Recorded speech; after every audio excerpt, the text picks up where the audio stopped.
luka di hatiku dengan kasih yang tulus.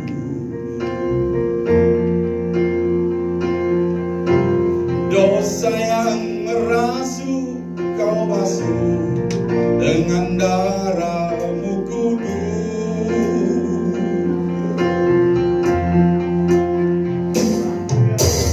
Entah berapa kali aku berkhianat padamu, Tuhan. Betapa setiamu ya Tuhan, tetap kepadaku.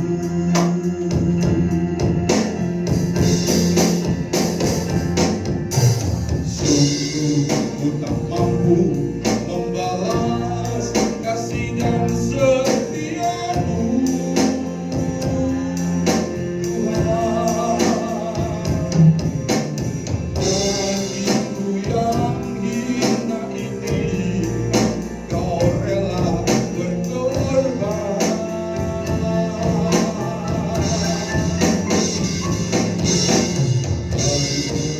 Tak sanggup membalas kasih dan setia-Mu, ya Tuhan. Sebagaimana adanya daku, ku berserah padamu.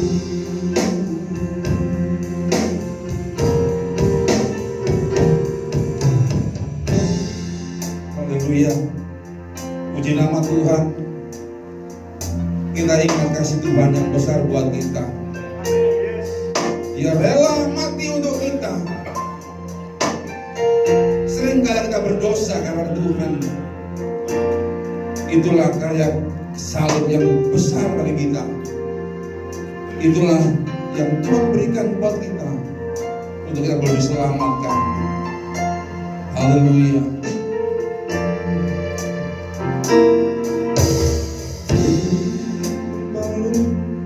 Hatiku dengan kasih yang tulus.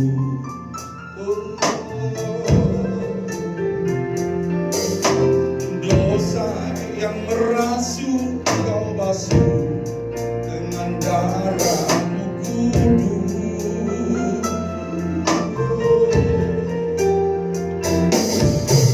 Entah berapa kali aku berkhianat padamu, Tuhan.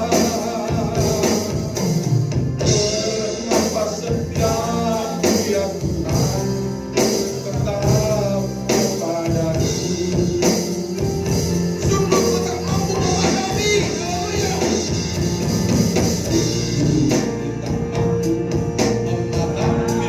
Kasih dan setia-Mu, Tuhan. Hatiku yang hina ini Kau rela berkorban.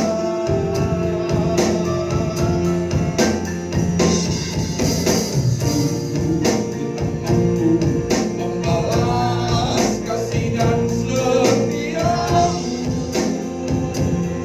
ya Tuhan. Sebagaimana adanya daku, ku berserah padamu.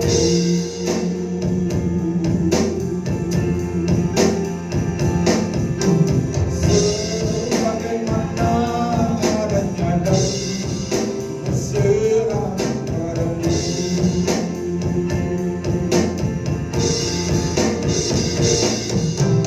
Sebagaimana adanya daku, ku berserah padamu.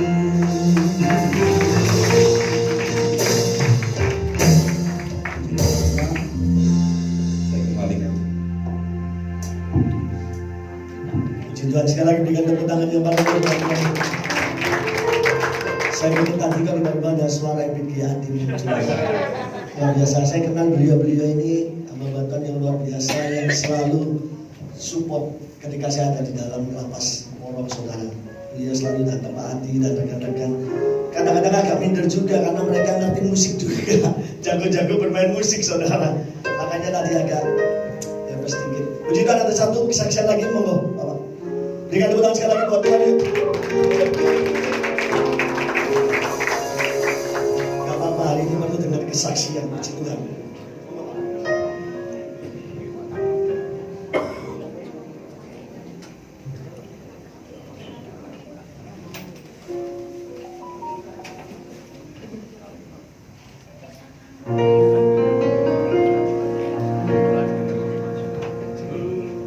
Jebela kaume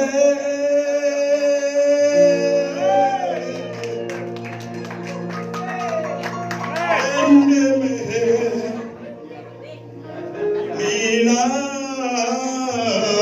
joge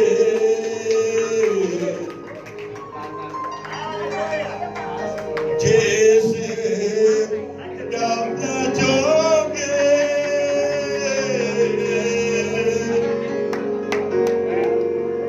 Ini saya membuat suatu karya cipta saya sendiri.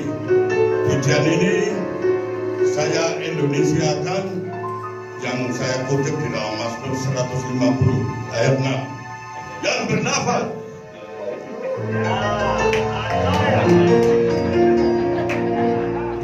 Puji-pujilah Tuhan dalam pelantaiannya yang kudus.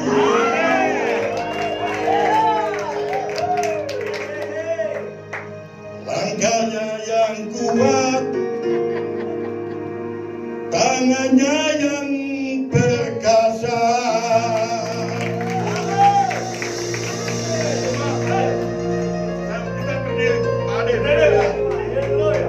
Jangan Pak.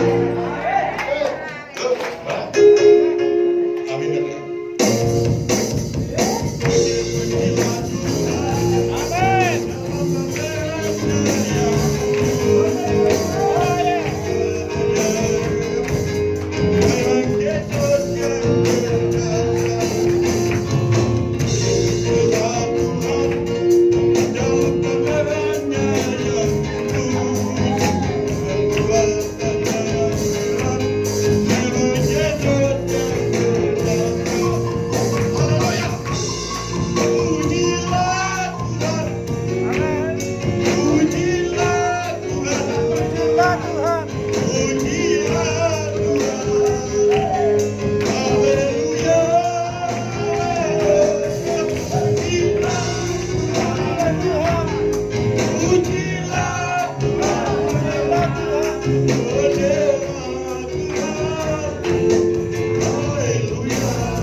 Saya sudah 2 tahun lebih tidak beribadah karena benturan dengan pertama COVID, yang kedua adalah mengenai jadwal jaga saya. Jadi saya baru 2 kali ini Pak.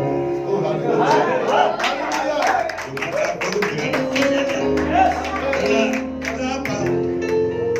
Saya melihat Pak Ade Adi Sukamto. Haleluya. Amin. Oke. Thank you. Terima kasih. Berikan tepuk tangan sebelum tutup, berikan tepuk tangan tutup. Sekarang tutup kembali.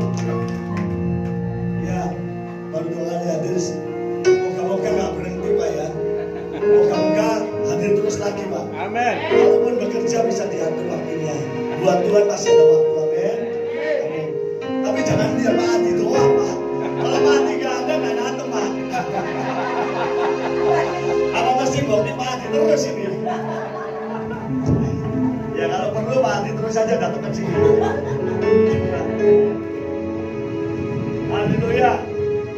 Saya percaya saudara bahwa hidup kita selalu penuh dengan perlindungan Tuhan. Amin. Karena kita punya Bapak yang baik. Ada lagi yang mau beri kesaksian? Gak apa-apa, ini minggu-minggu kesaksian aja. Pak Adi nanti 3 menit kami aja.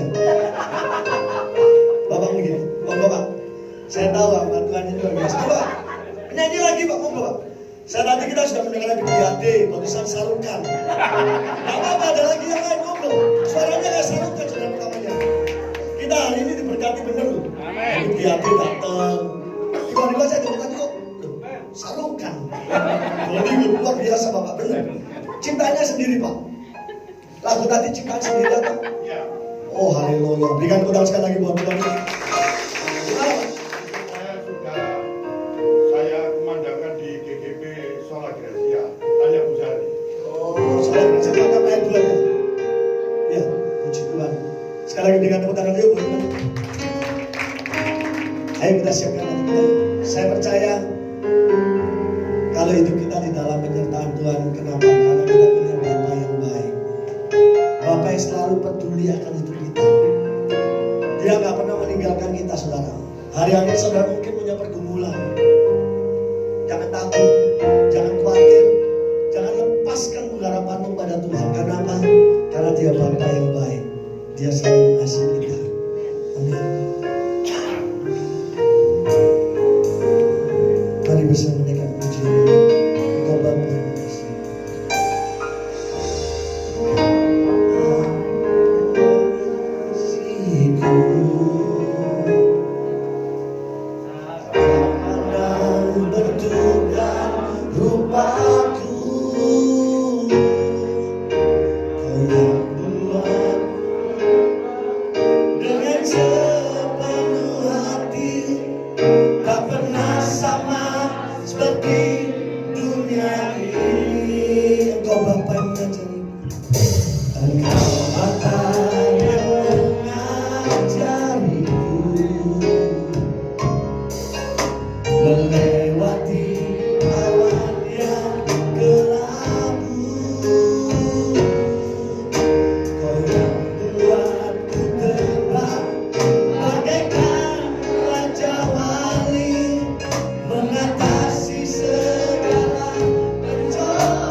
Sungguh kami sangat bersyukur.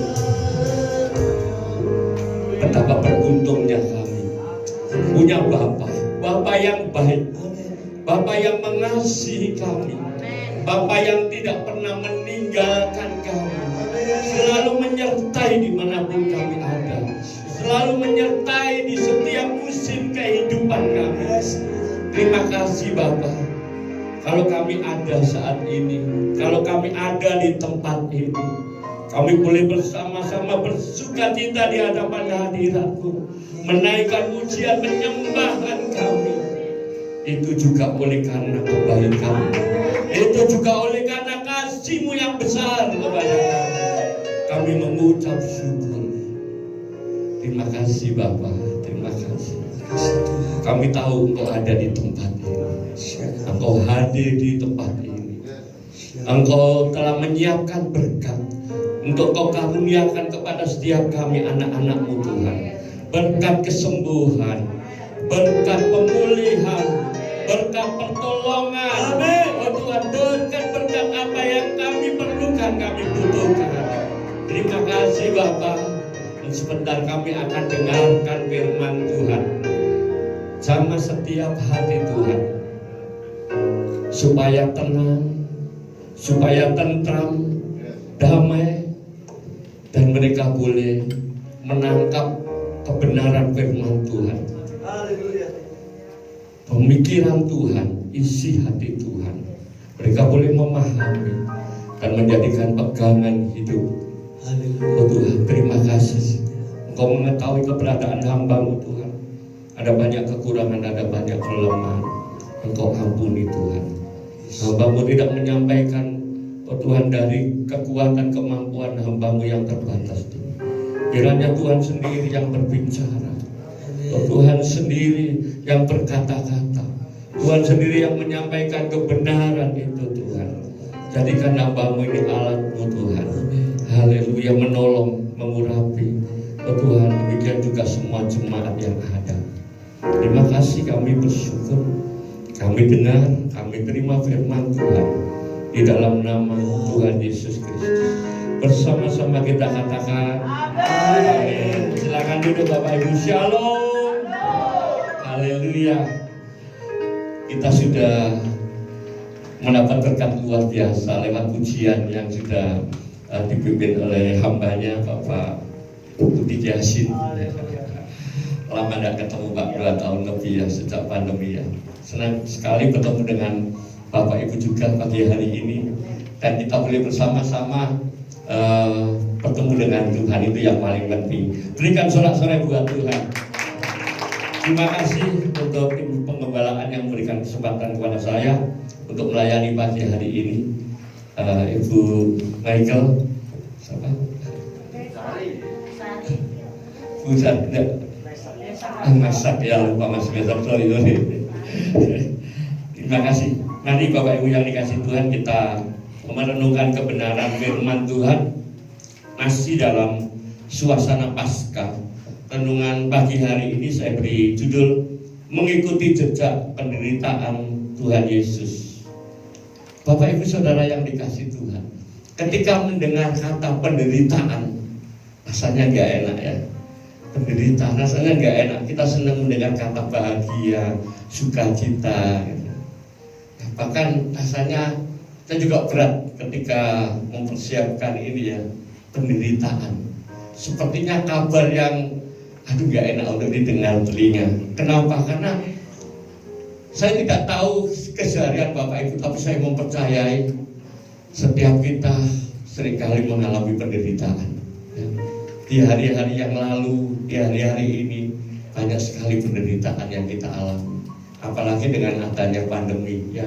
Ada banyak persoalan, banyak masalah yang itu membuat kita jadi menderita ya. Bapak Ibu Saudara yang dikasih Tuhan, ketika kita masih ada, masih hidup di dunia ini, dunia yang sudah jatuh dalam dosa, dunia yang sudah tercemar dalam dosa, pasti kita menghadapi masalah. Pasti kita akan menghadapi penderitaan. Tidak ada orang yang tidak mengalami masalah dan penderitaan. Dunia sudah bukan lagi menjadi tempat yang ideal untuk kita tinggali, untuk kita hidup. Tapi aneh, masih banyak orang yang berdoa sudah umur 80 tahun masih Tuhan berikan panjang umur ya. Padahal dunia ini bukan lagi tempat yang nyaman buat kita. Haleluya. Ketika seorang bayi lahir, nah ini Bu Sari yang paling pengalaman ya.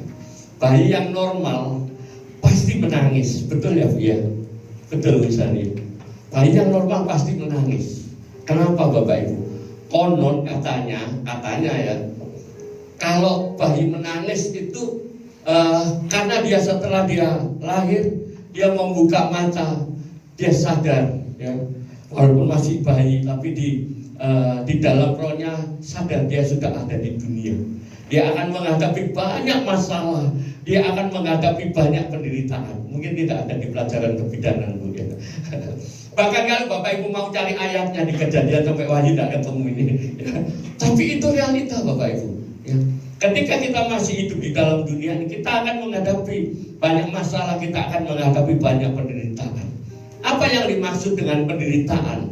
Penderitaan itu yaitu satu keadaan yang buruk ya. Satu keadaan yang menyedihkan ya, yang terjadi pada kita. Itulah penderitaan ya. Bapak Ibu Saudara yang dikasihi Tuhan, apakah kita sebagai orang-orang yang percaya kepada Tuhan Yesus juga mengalami penderitaan seperti yang dialami oleh orang lain? Jawabannya pasti iya ya. Pasti kita juga mengalami sama seperti yang dialami oleh orang lain ya. Apalagi hari-hari ini pengaruh dari COVID itu luar biasa. Banyak orang yang kehilangan pekerjaan, banyak orang yang usahanya jatuh ya. Banyak orang yang diskorsing oleh perusahaannya ya. Belum lagi juga yang sakit ya. Bahkan tidak sedikit juga yang meninggal karena adanya COVID ya. Ini penderitaan yang dialami semua orang, orang yang percaya kepada Tuhan maupun orang yang tidak percaya ya. Pelayan Tuhan maupun bukan pelayan Tuhan, semua orang Kristen yang sungguh-sungguh, yang tidak sungguh-sungguh, semua mengalami ya, masalah, penderitaan ketika kita masih hidup di dunia ini. Haleluya ya.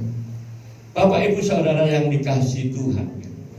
Respon orang ketika menghadapi penderitaan, seringkali orang lari dari penderitaan, lari dari masalah ya. Sehingga banyak orang ketika ada masalah di keluarga memilih untuk meninggalkan suami, memilih untuk meninggalkan istri. Bahkan banyak anak-anak yang meninggalkan orang tua. Bahkan tidak sedikit juga yang harus bunuh diri, merasa bahwa kalau bunuh diri sudah nggak ada lagi masalah, nggak ada lagi penderitaan. Betul Bapak Ibu, sudah tidak mengalami penderitaan di dunia, tapi dia akan mengalami penderitaan yang jauh lebih besar, penderitaan di kekekalan. Jangan ada di antara kita ya. Kalaupun kita menderita di dunia, tapi kita harus bahagia di surga. Dan setuju berikan tepuk tangan buat Tuhan. Haleluya. Respon yang kedua, seringkali orang menyalahkan suami, menyalahkan istri, menyalahkan anak, menyalahkan orang lain ya. Bahkan tidak sedikit orang yang menyalahkan dirinya sendiri ya. Hidup sekali aja kok seperti ini, masalah nggak ada habis-habisnya, kok sial banget ya. Menyalahkan dirinya sendiri. Kenapa aku nggak dilahirkan jadi anak presiden? Mungkin begitu ya.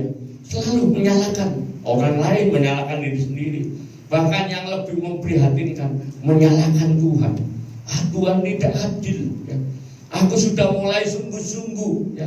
Aku sudah nggak seperti dulu lagi, banyak hal yang sudah aku tinggalkan. Tapi kenapa justru masih mengalami penderitaan ya.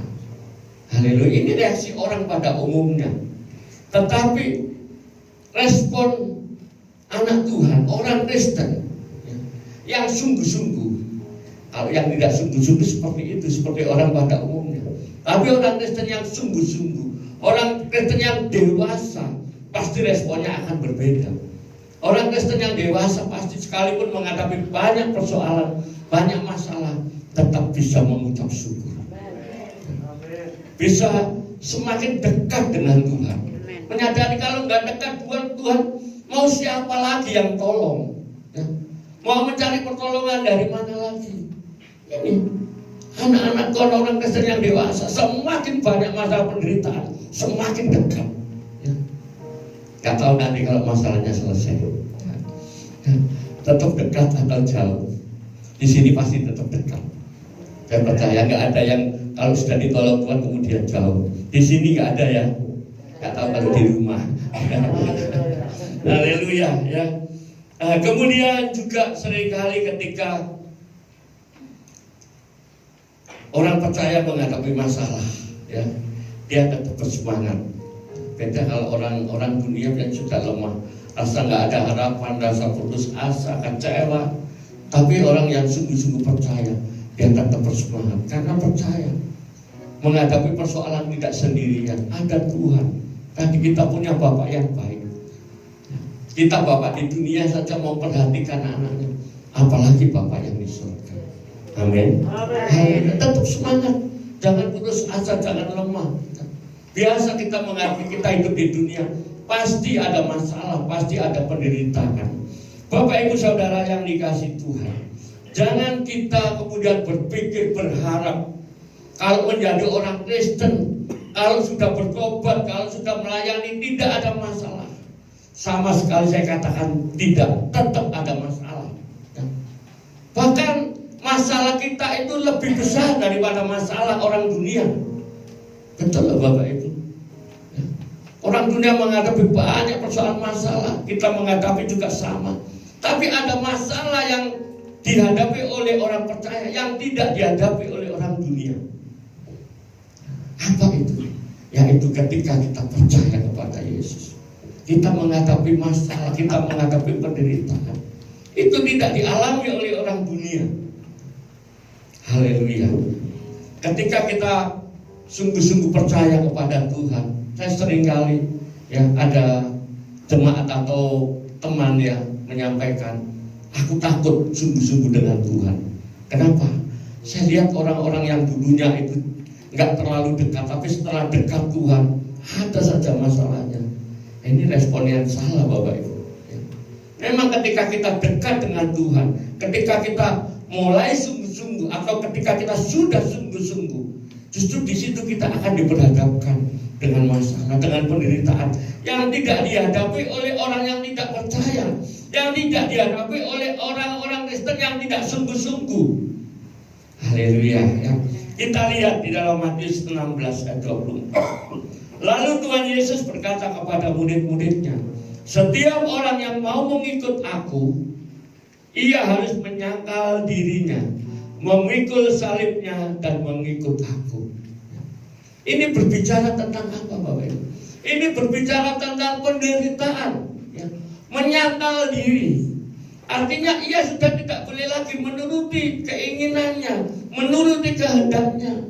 Kalau dia punya keinginan, kalau dia punya kehendak, keinginan dan kehendaknya itu bertentangan dengan keinginan Tuhan, dengan kehendaknya Tuhan, maka dia harus rela untuk menanggalkan keinginan dan kehendaknya dan untuk melakukan apa yang menjadi keinginan dan kehendak Tuhan. Yang setuju katakan amin.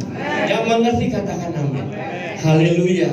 Bapak Ibu Saudara yang dikasihi Tuhan, menyangkal diri itu merupakan penderitaan. Memang bukan penderitaan fisik, tetapi penderitaan batin. Saya Bapak Ibu lama saya tidak makan durian. Satu ketika pelayanan di Wonosalam ditawari, habis pelayanan, habis makan, gembalanya membawa satu keranjang durian. Nah, mantap ya, saya nggak ada ini. Kemudian gembalanya bilang, Pak, enak ini durian, nanya, mau petik dari kebun sendiri. Pak, saya maaf Pak, saya lama tidak makan durian, takut kolesterol saya. Tapi ini tidak apa-apa, ini durian non kolesterol. Betul Pak? Iya. Ya nggak apa-apa, nanti pulang coba dicek. Yang saya di situ berani makan buah Bapak Ibu, ya 2 buah.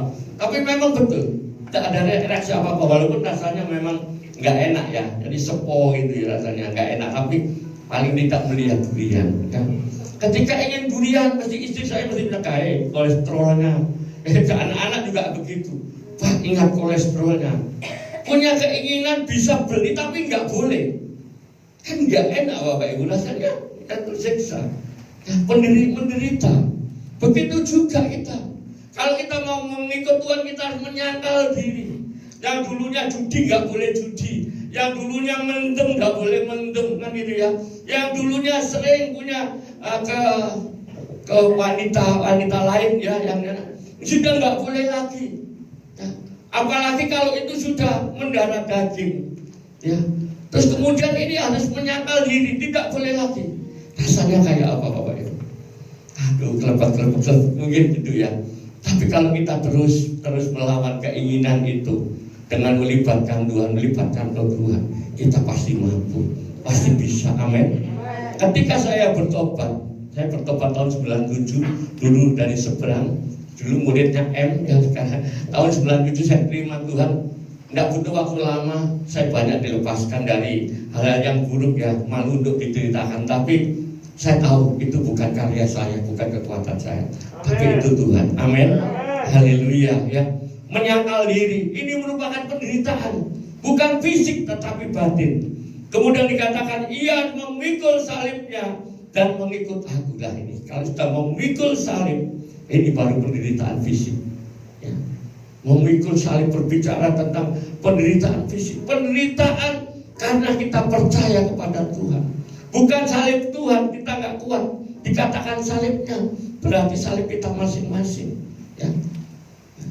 Bisa istri dari salib suami ya. Bisa suami dari salib istri. Kalau suaminya gemuk ya kasihan istrinya, salibnya berat tambahan. Berbahagialah yang punya istri yang suaminya tidak gemuk. Atau sebaliknya ya. Semua bisa jadi salib buat kita. Pekerjaan bisa jadi salib. Tapi saya mau sampaikan, jangan sampai kita jadi salib buat orang lain. Amin. Haleluya ya. Jadi itu merupakan penderitaan. Kalau kita ikut Tuhan, kita harus siap menderita. Penderitaan batin maupun penderitaan fisik ya. Ketika kita mengikut Kristus ya, memang Tuhan berjanji memberikan keselamatan, pasti ya. Memberikan kedamaian, memberikan sukacita. Dulu apa yang tidak pernah kita rasakan, sekarang kita rasakan.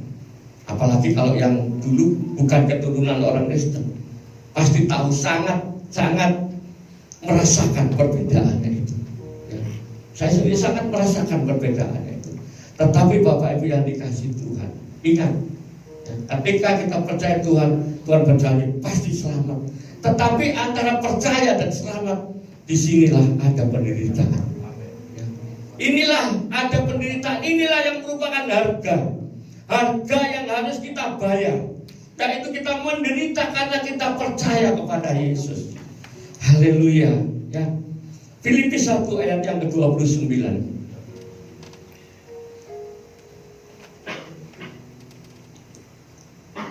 Lalu Yesus berkata kepada murid-muridnya. Filipi 1 ayat yang ke-29. Sebab kepada kamu dikaruniakan bukan saja untuk percaya kepada Kristus, melainkan juga untuk menderita untuk Dia. Kepada kita bukan saja dikarenakan percaya, tapi juga untuk menderita. Jadi ini satu pasang. Kita nggak bisa memilih percaya supaya selamat, tapi kita menolak penderitaan. Antara percaya dan penderitaan itu seperti dua sisi mata uang. Uang itu nggak laku kalau gambarnya hanya satu, harus bolak-balik. Ketika kita percaya, kita harus siap menderita. Bapak Ibu siap menderita buat Tuhan. Siap menderita ketika saudara percaya pada Tuhan. Amin. Haleluya ya. Kalau nggak siap pulang aja. Haleluya ya. Bapak Ibu yang dikasih Tuhan ini, haleluya, kita harus siap menderita buat Tuhan. Haleluya, karena ini merupakan harga yang harus kita bayar ya. Kita dipanggil Tuhan bukan saja untuk percaya, tetapi juga untuk menderita. Haleluya. Kita akan baca di dalam 1 Petrus 2 ayat yang ke-21. Sebab untuk itulah kamu dipanggil, karena Kristus pun telah menderita untuk kamu dan telah meninggalkan teladan bagimu, supaya kamu mengikuti jejaknya. Kita dipanggil untuk menderita. Bukan saja untuk percaya, tapi untuk percaya juga untuk menderita. Dan kita harus mengikuti jejak penderitaan Kristus. Itu merupakan teladan. Penderitaan Tuhan itu harus kita ikuti. Kita jadikan teladan. Haleluya. Pertanyaannya Bapak Ibu, jejak penderitaan Tuhan Yesus seperti apa yang harus kita ikuti? Jejak penderitaan Tuhan Yesus Kristus, jejak yang seperti apa yang harus kita ikuti? Kita akan lihat di dalam 1 Petrus 2 ayat yang ke-22.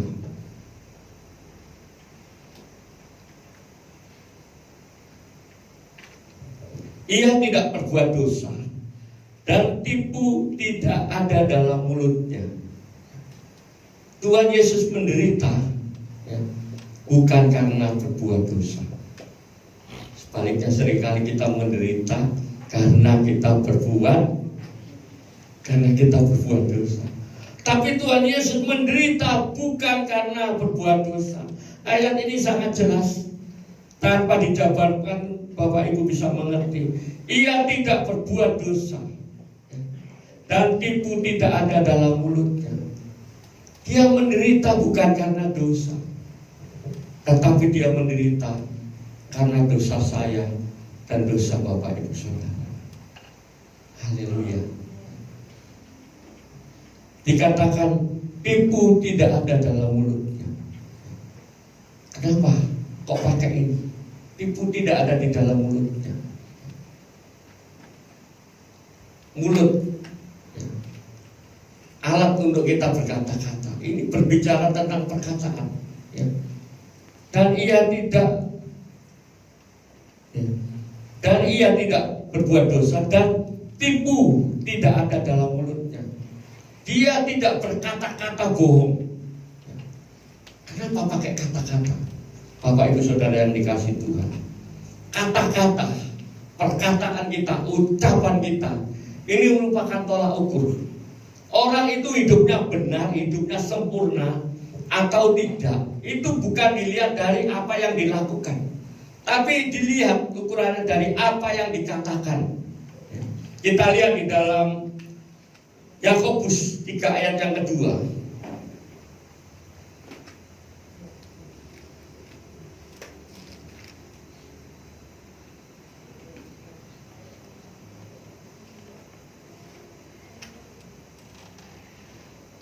Sebab kita semua bersalah dalam banyak hal. Barang siapa tidak bersalah dalam perkataannya, ia adalah orang yang sempurna. Orang yang tidak bersalah dalam perkataannya orang yang sempurna, yang dapat juga mengendalikan seluruh tubuhnya. Jadi kesempurnaan seseorang ini ukurannya dari perkataannya. Maka dikatakan Tuhan Yesus tidak ada tipu dalam mulutnya, tidak ada kebohongan dalam perkataannya. Karena dia benar, dia sempurna, dia tidak berdosa. Tapi dia menderita. Menderita bukan karena berbuat dosa. Ini yang harus kita teladani. Kalau kita menderita, jangan sampai kita menderita karena berbuat dosa. Tapi kalau kita menderita, biarlah kita menderita karena kita percaya Yesus. Karena kita melakukan kebenaran firman Tuhan Yesus. Kita menderita. Bapak Ibu Saudara yang dikasih Tuhan, ketika kita percaya kepada Tuhan Yesus, kita akan mengalami penderitaan. Saya saksikan apa yang saya alami. Ketika saya percaya kepada Tuhan, saya mengalami dua macam penderitaan itu. Penderitaan yang seperti yang dialami oleh orang dunia, yaitu apa? Kesulitan ekonomi, ya. Miskin, tidak punya apa-apa sama sekali, hidup, ya. Kalau saya ingat masa lalu, kemudian harus mengulang, nggak sanggup Bapak Ibu ya. Pokoknya hidup menderita banget ya. Itu ya, itu penderitaan yang sama seperti dialami oleh orang lain. Tapi juga saya mengalami penderitaan sebagai orang percaya.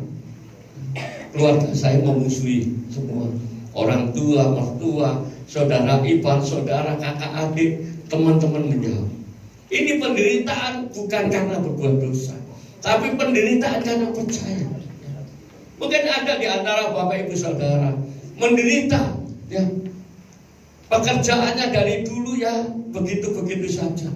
Tidak ada promosi, tidak ada kenaikan jabatan karena Kristen. Dan kerjanya baik tapi sayang Kristen, sehingga tidak ada peningkatan. Ini yang dikatakan menderita bukan karena berbuat dosa. Bahkan mungkin juga anak-anak muda, mungkin karena engkau Kristen sehingga engkau dijauhi, engkau ditolak. Tidak apa-apa, memang itu bagian kita. Itu merupakan penderitaan Kristus dan kita harus mengikuti jejak penderitaan Kristus itu. Haleluya. Kemudian penderitaan yang akibat dosa. Ada penderitaan yang akibat dosa, seperti yang saya alami. Kenapa sampai saya waktu itu ketika terima Tuhan, hidupnya sangat miskin sekali. Jangankan mobil motor Bapak Ibu, sepeda handal saja nggak punya. Ya, kenapa? Ya itu bukan karena kesalahan Tuhan, tapi kesalahan saya sendiri. Dulu sebelum terima Tuhan, kalau ada berkat, ada uang, dipakai senang-senang sendiri, dipakai foya-foya ya.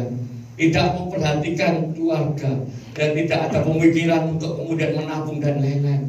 Sehingga ketika kita percaya, ya, sudah mulai percaya, ada rasa takut berdosa. Ya.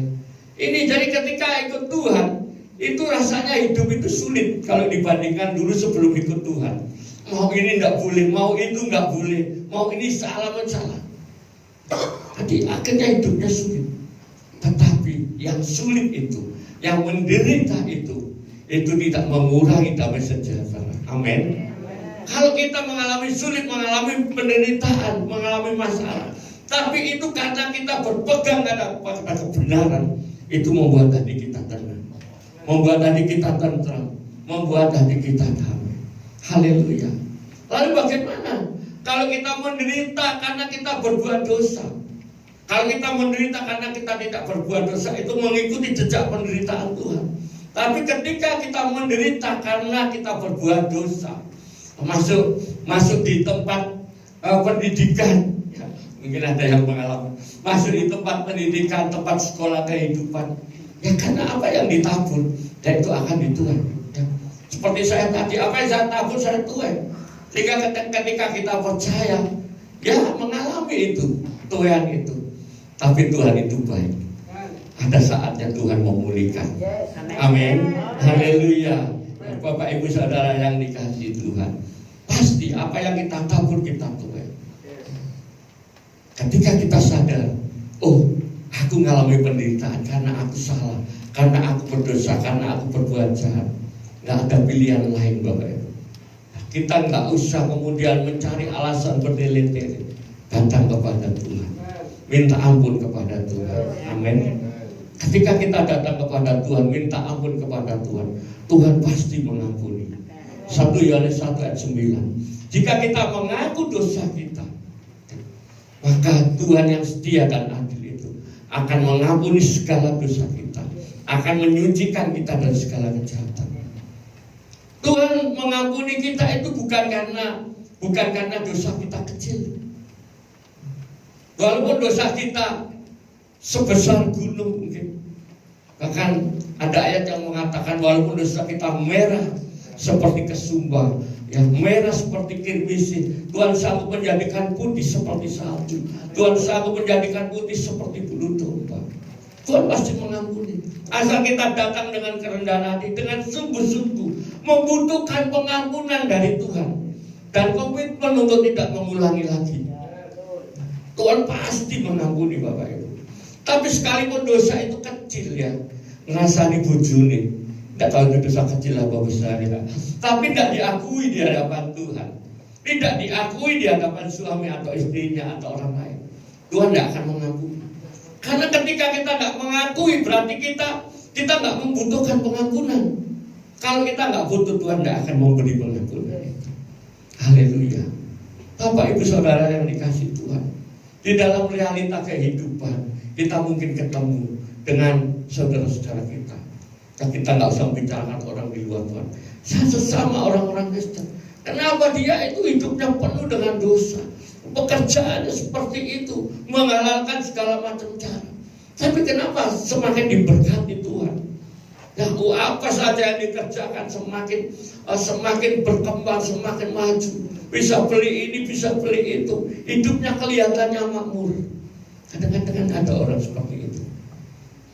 Kalau gitu aku seperti dia saja.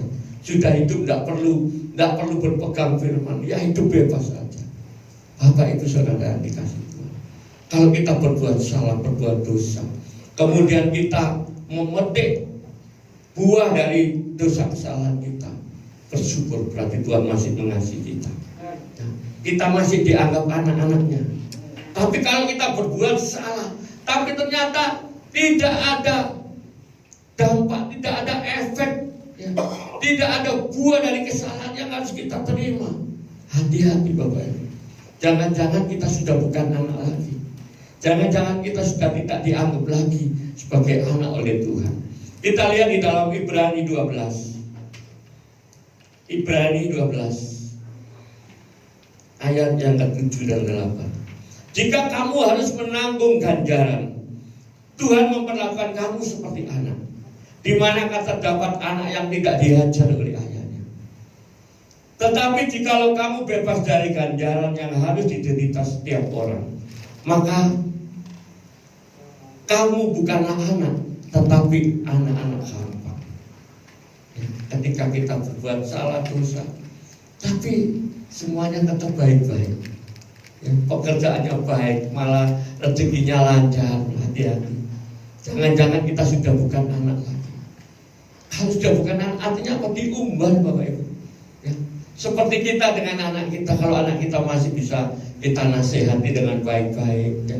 Sekali, dua kali, tapi tetap kadang-kadang ada orang tua yang sudah jengkel dan sudah terserah kamu. Ya. Kamu pulang, terserah, enggak pulang, terserah. Kamu mau melakukan apa saja, ini justru bahaya. Bahaya kalau kita berbuat salah, berbuat dosa, kemudian semuanya tetap baik. Itu bahaya. Itu tidak membuat kita sadar. Itu tidak membuat kita bertobat. Tetapi ketika kita salah sedikit saja, kemudian kita mengalami hal yang tidak baik, bersyukur Bapak Ibu. Berarti Tuhan mengasihi saudara. Amin. Haleluya. Ya. Berarti kita ini masih dianggap anaknya. Salah sedikit saja. Karena Tuhan itu ingin kita itu jangan sampai menangis di sana. Lebih baik kita menangis di dunia daripada menangis di sana. Seperti ketika kita mendidik anak-anak kita. Ketika masih kecil, mungkin sedikit kita bentak, mungkin sedikit kita ceples, dia nangis, tidak apa-apa. Daripada dia nangis ketika nanti dia dewasa, ketika nanti dia punya istri, ketika nanti dia punya suami. Kasihan istrinya, kasihan anak-anaknya, kasihan keluarganya. Tidak apa-apa menangis waktu kecil, harus dididik. Kalau nggak bisa dikasih perkataan yang lembut, ya agak keras sedikit. Kalau memang tidak bisa, ya akan diceples lah. Tapi tetap dengan kasih. Ya. Orang Kristen boleh marah tidak Bapak Ibu?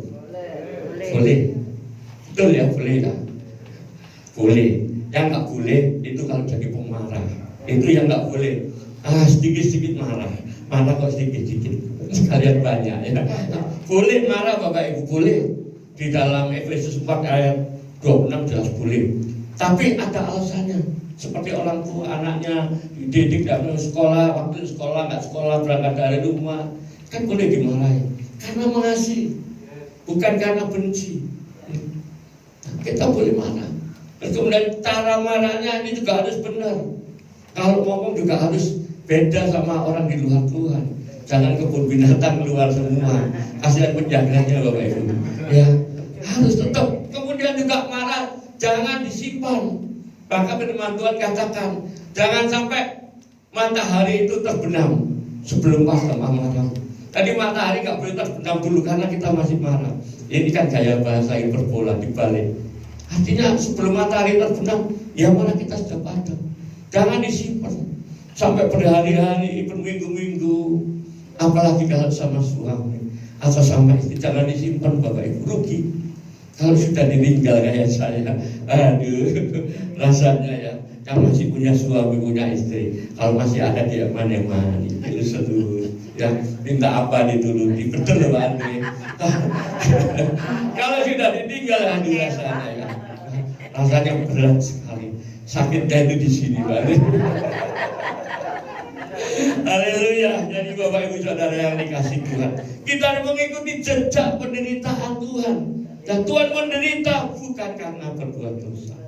Ya, tapi kita juga begitu. Kalau kita mengalami penderitaan bukan karena dosa, karena kita percaya Tuhan, tetap bersyukur. Tetap kita mengiring Tuhan dengan setia. Amin. Kalau dosa itu karena kesalahan kita, penderitaan karena dosa, kita minta ampun dengan Tuhan. Kemudian jejak penderitaan yang kedua yang harus kita ikuti, 1 Petrus 2 ayat yang ke-23.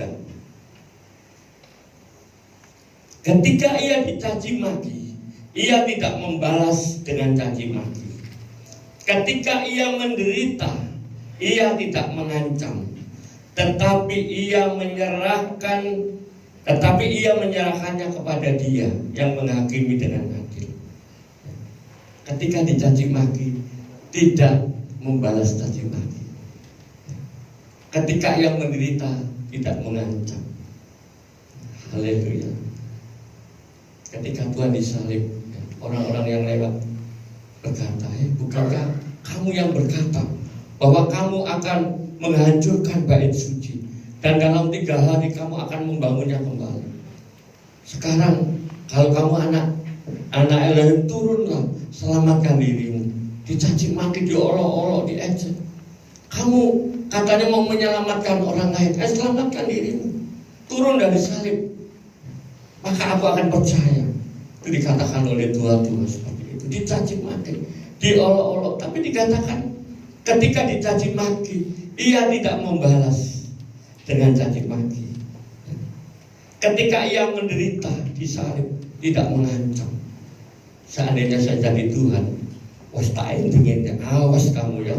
Kamu nanti kalau aku sudah ke surga, kamu sudah mati, tak dadekno di pintu neraka. Seandainya saya ya, seandainya Pak Andi mungkin lebih demen lagi.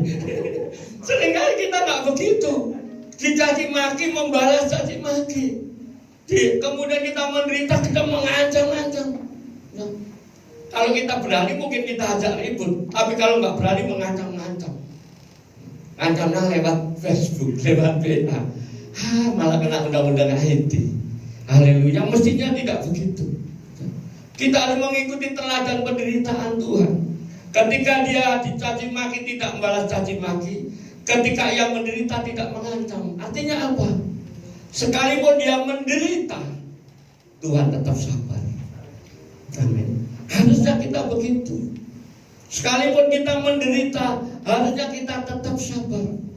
Siapapun yang menyebabkan penderitaan kita harus sabar. Mungkin usaha kita ya, dikerjai sama orang sehingga kemudian tiba-tiba jadi sepi, ya sabar saja. Mungkin kita kehilangan pekerjaan, bukan karena kita berbuat salah, tapi karena teman kita laporan yang nggak benar kepada pimpinan. Tetap sabar Bapak, nggak perlu ngancam-ngancam. Awas yo, nek mulai yo tak di tengah jalan. Ada lagi awas yo, kok bojomu tak pewah ini tambah bahaya lagi. Ya Bapak Ibu Saudara, ini kalau kita menderita, kita harus meneladani Tuhan. Kita harus sabar. Gak usah membalas caci maki dengan caci maki. Bahkan gak usah kita mengancam-ancam. Apalagi kalau dengan orang-orang dekat kita Bapak Ibu, dengan keluarga, dengan saudara-saudara seiman, dengan tetangga, tidak perlulah. Kalau satunya jadi api, satunya juga harus jadi api yang lebih besar. Amin. Tidak ya, harus jadi air, ya, supaya apinya ini nggak semakin membesar. Ya, harusnya begitu Bapak Ibu. Nggak malah mengancam-ancam. Kalau kamu tetap seperti Nero, di luar sana masih ada yang mau aku. Saya punya tetangga langganan saya. Ini hanya sebagai pelajaran buat kita supaya nggak terjadi. Sering tutup, saya tanya, kok sering tutup sih? Pak, apa nggak demno hati? Saya nggak tahu. Tiba-tiba kok ada yang cerita ke anak saya, katanya mau cerai, suaminya digondol bebek gombel, ya, yang istrinya bales, kalau kamu ikut bebek gombel, aku ikut gendruwo. Jadi kacau, ya. Tapi ini di luar Tuhan. Kita anak Tuhan nggak boleh seperti itu. Saudara ipar saya juga begitu, kakaknya istri saya kena stroke sudah hampir 7 bulan. Kemudian waktu saya berkunjung, dia nangis. Berapa lama sampai merawat istri, Dek? Tanya sama saya. 2 tahun enggak. Waktu sakit ya tahu sendiri. Waktu itu saya sakit, hampir-hampir saya nggak pernah keluar. 24 jam saya jaga. Saya tipe suami yang setia, tak perlu diuji. Kalau nggak betul-betul penting, ya saya tidak akan tinggalkan. Saya berusaha jangan sampai mengecewakan.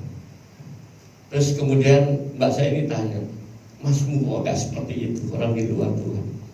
Aku nggak pernah ditungguin. Malam pun dia tidur sendiri di kamar depan, aku sendiri. Kadang-kadang aku nelongso, kadang-kadang nangis ya. Tolong ya, saya bantu dong.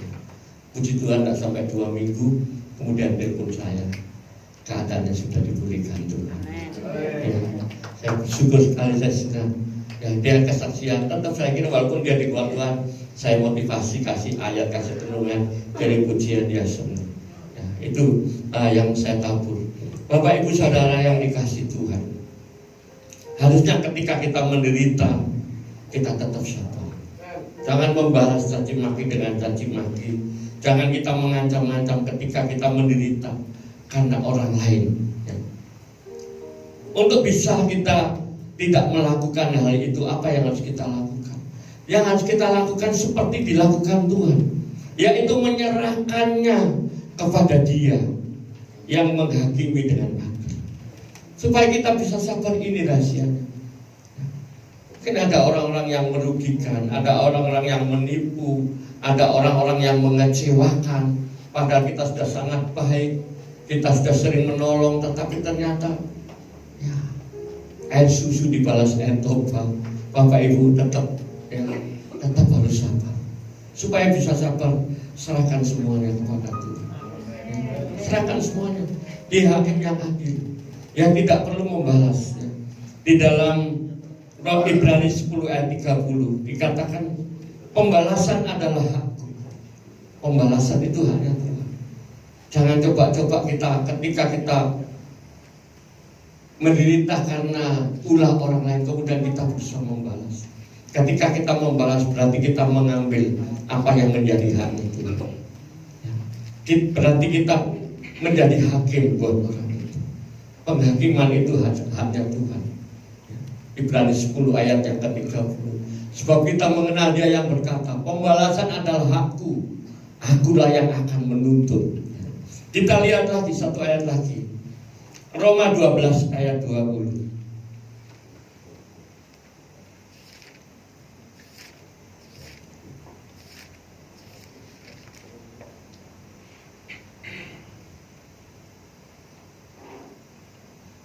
Tetapi jika seterumu lapar, berilah dia makan. Enak ya. Jadi orang Kristen itu apa teman yang Bapak Ibu? Musuh lapar suruh ngasih makan. Ya ini harus menyangkal diri. Kepinginnya kan kita kan dituntut ya.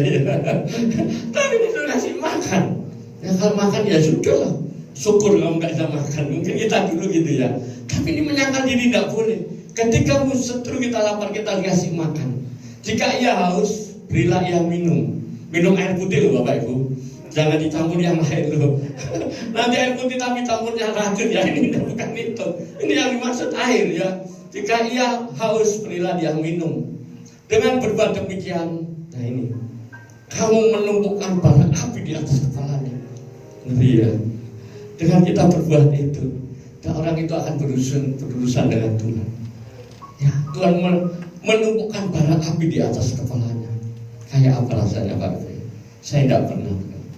menumpukan bara api di atas. Artinya orang itu akan mengalami penderitaan yang musuh kita.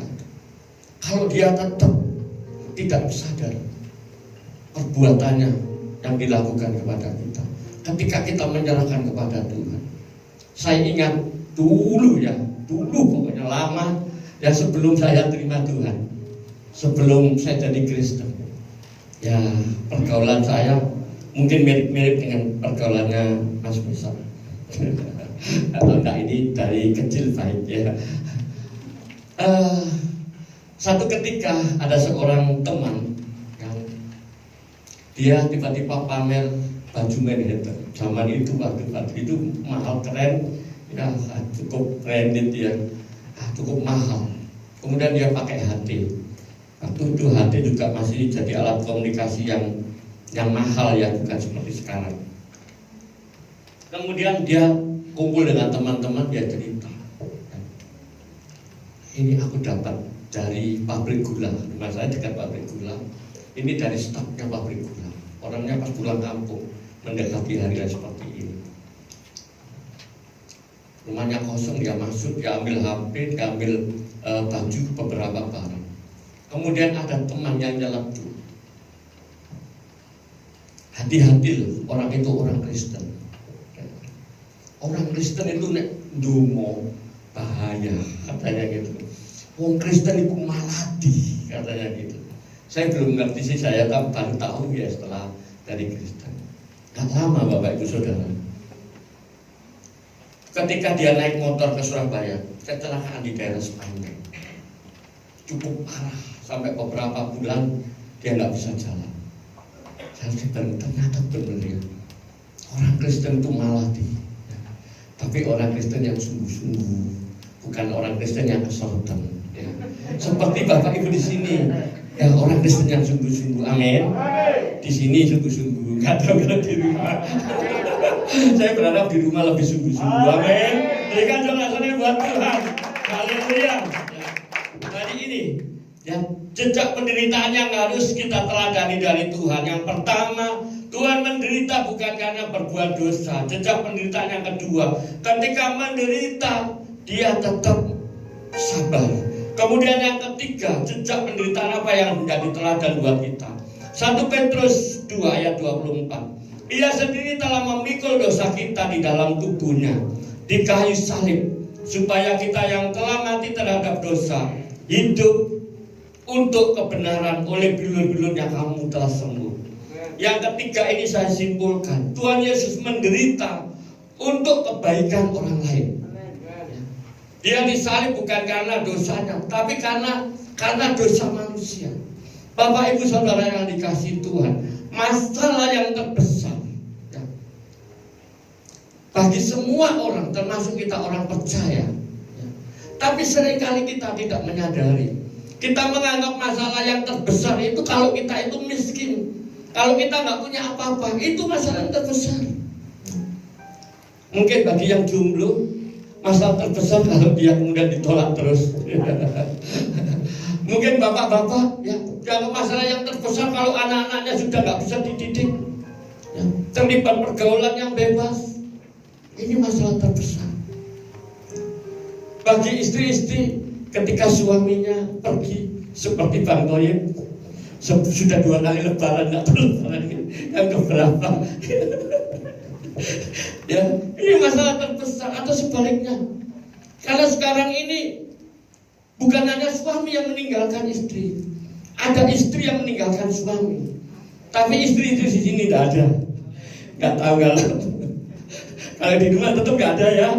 Amin, haleluya ya.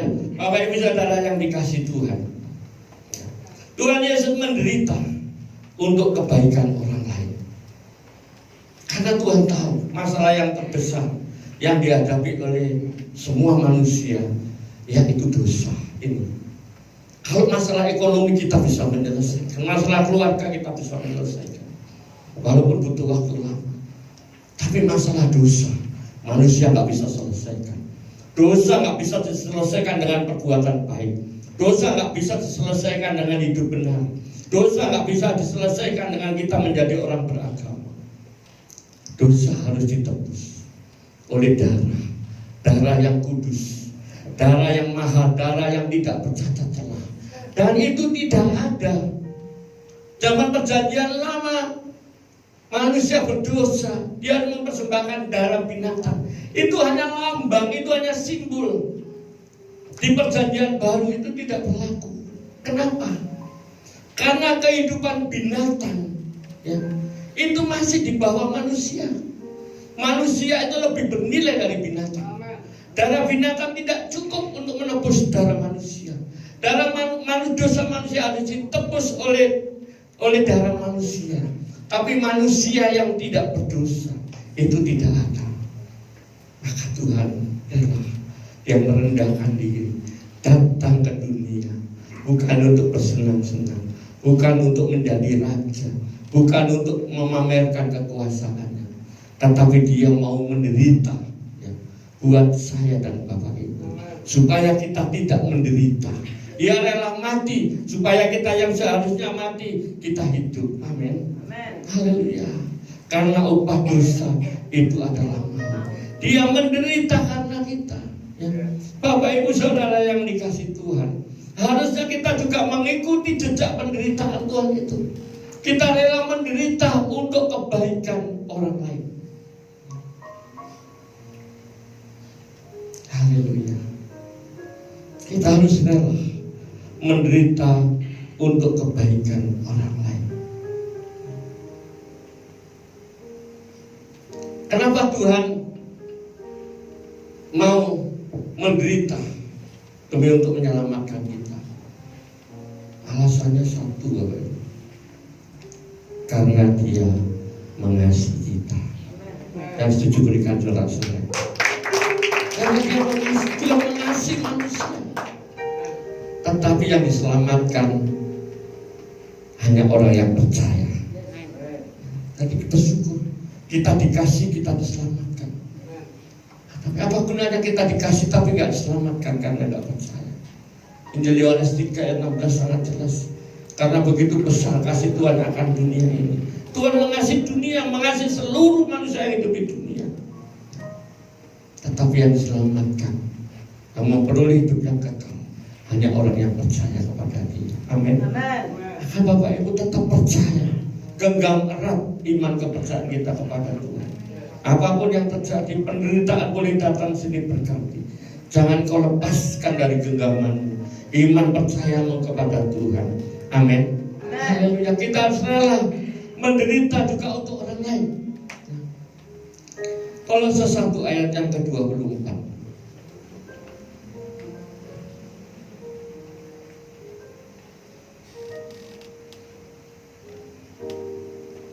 Sekarang aku bersukacita bahwa aku boleh menderita karena kamu, dan menggenapkan dalam dagingku apa yang kurang pada penderitaan Kristus untuk tubuhnya, yaitu jemaat. Saya tertarik dengan kata ini, menderita, kan? Dan menggenapkan di tengah-tengah dalam dagingku apa yang kurang dalam penderitaan Kristus. Menggenapkan apa yang kurang dari penderitaan Kristus. Kalau kita tidak hati-hati, seolah-olah penderitaan Kristus, kematian Kristus di kayu salib itu tidak cukup menjadi korban yang menyelamatkan kita. Artinya tidak begitu, Bapak Ibu. Korban Kristus itu sudah cukup, lebih dari cukup untuk menyelamatkan kita. Yang dimaksudkan oleh Rasul Paulus, menggenapkan apa yang masih kurang pada penderitaan Kristus, yaitu ini, untuk tubuhnya, untuk jemaatnya. Yang dimaksud ini, Kristus menderita untuk menyelamatkan kita. Kita orang yang sudah selamat, kita harus rela menderita untuk mengabarkan keselamatan yang sudah dikerjakan Tuhan di kayu salib. Ini yang dikatakan menggenapkan apa yang masih kurang dalam penderitaan Kristus. Saya senang dengan apa yang dilakukan oleh Bapak Pendeta Michael, ya. Saya sering lihat di Facebook, ya, ngamen-ngamen, ya, bagi-bagi berkat, ya. Ini kan menderita, ya. Tapi menderita untuk kebaikan orang lain, ya. Harusnya kita begitu, menderita untuk kebaikan orang lain. Nggak apa-apa. Orang yang mau berkorban belum tentu punya lebih, ya. tetapi yang pasti punya hati. Ya. Kalau orang punya hati, walaupun nggak punya harta yang banyak, tetap bisa berbagi. Ya.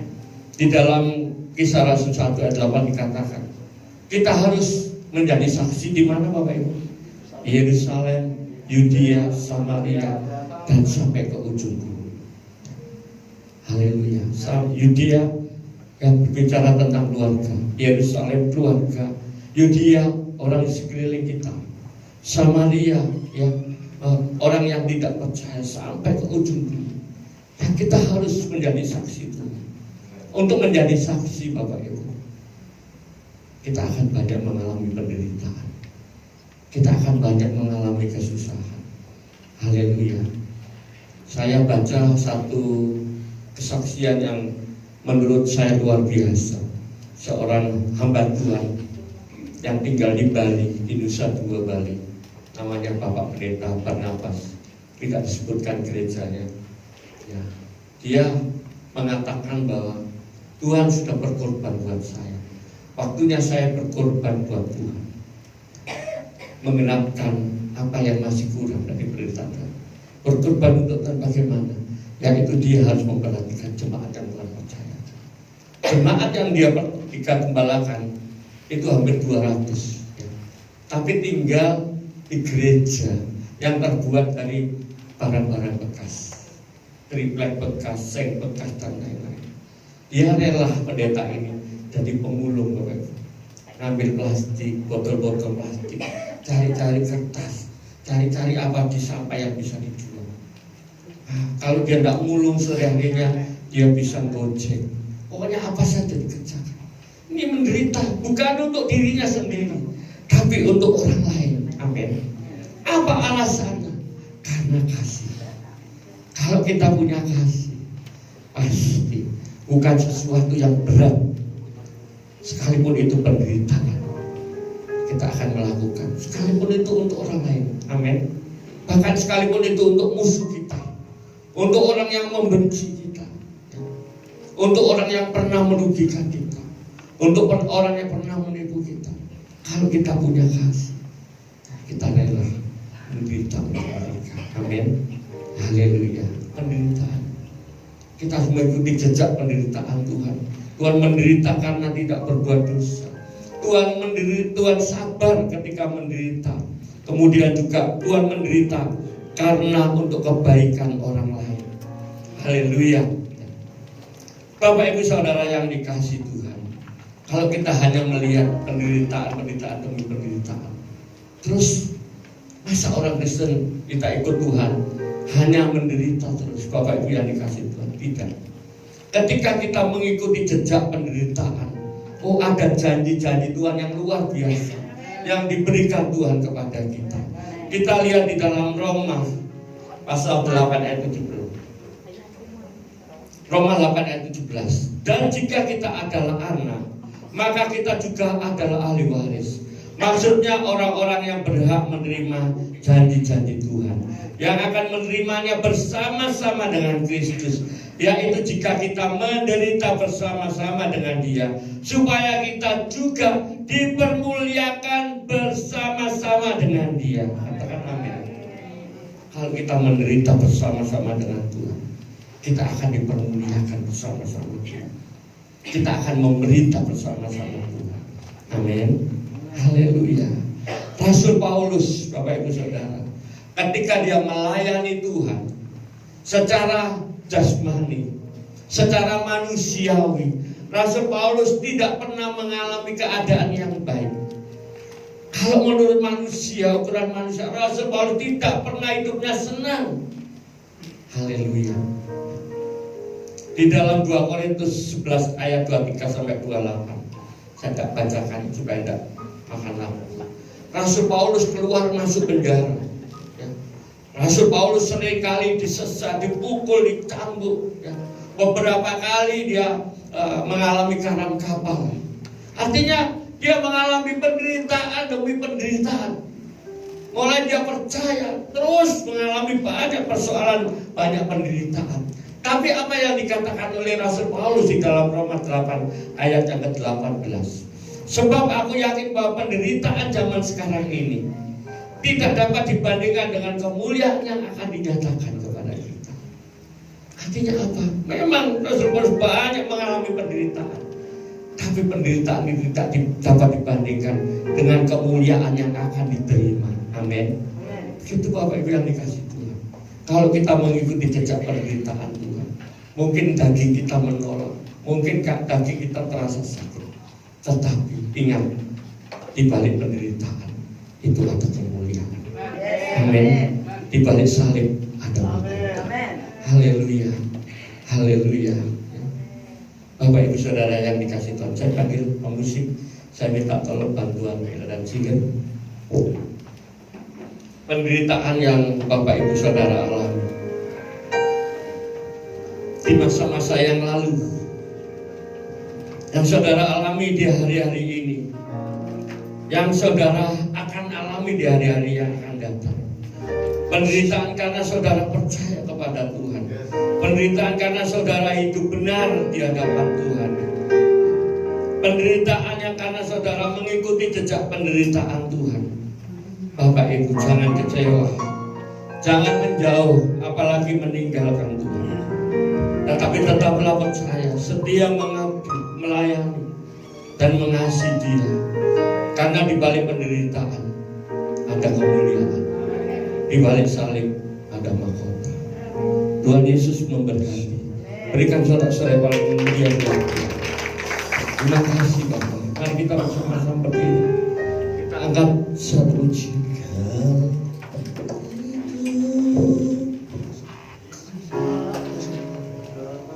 Yesus, Kau kebenaran yang menyelamatkanku. Kau memberikanku hidup dan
Terima kasih Bapa, terima kasih. Kasih-Mu yang besar memberi kami pengharapan yang pasti. Kasih-Mu yang besar mengubahkan hidup kami. Kasih-Mu yang besar memulihkan keadaan kami. Kasih-Mu yang besar menyelamatkan kami. Semua Tuhan kerjakan karena kasih. Penderitaan Tuhan memberi kami kepastian keselamatan. Dan penderitaan Tuhan memberi keteladanan bagi kami pagi hari ini, untuk kami juga ikut menderita bersama dengan Tuhan. Amin. Agar kehidupan kami boleh berkenan kepada Tuhan. Kami boleh mematahkan segala dosa, pelanggaran kami, meninggalkan kesalahan kami, meninggalkan kesenangan-kesenangan kami, memikul salib, menyangkal diri untuk diperkenan oleh Tuhan. Mampukan kami Tuhan untuk berjalan sesuai dengan firman. Kuatkan kami untuk kami mampu melakukan kehendak Tuhan. Terima kasih Tuhan, terima kasih. Kami tidak sanggup Tuhan kalau kami mengingat akan kasih-Mu. Kami tidak akan mungkin bisa memisahkan diri dari kasih Tuhan dengan apapun juga. Karena kasih-Mu adalah kasih yang besar bagi kami. Terima kasih Tuhan, terima kasih. Kiranya Jumat Tuhan, umat bertempat ini memiliki kasih juga sama seperti yang Yesus miliki. Sehingga kami juga akan terus Tuhan mengiring Engkau, mengikut Engkau sampai selama-lamanya.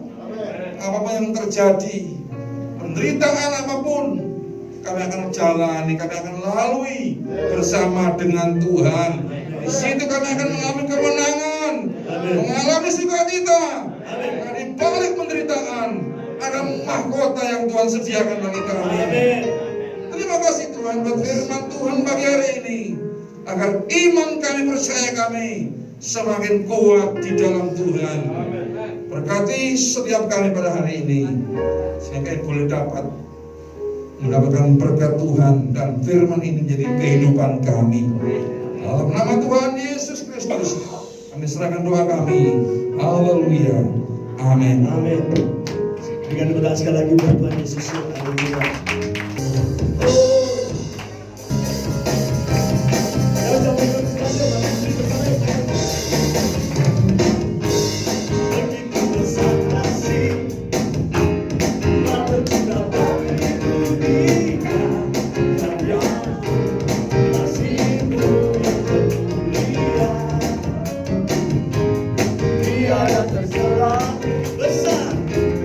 Besar akan kekuatan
Amin.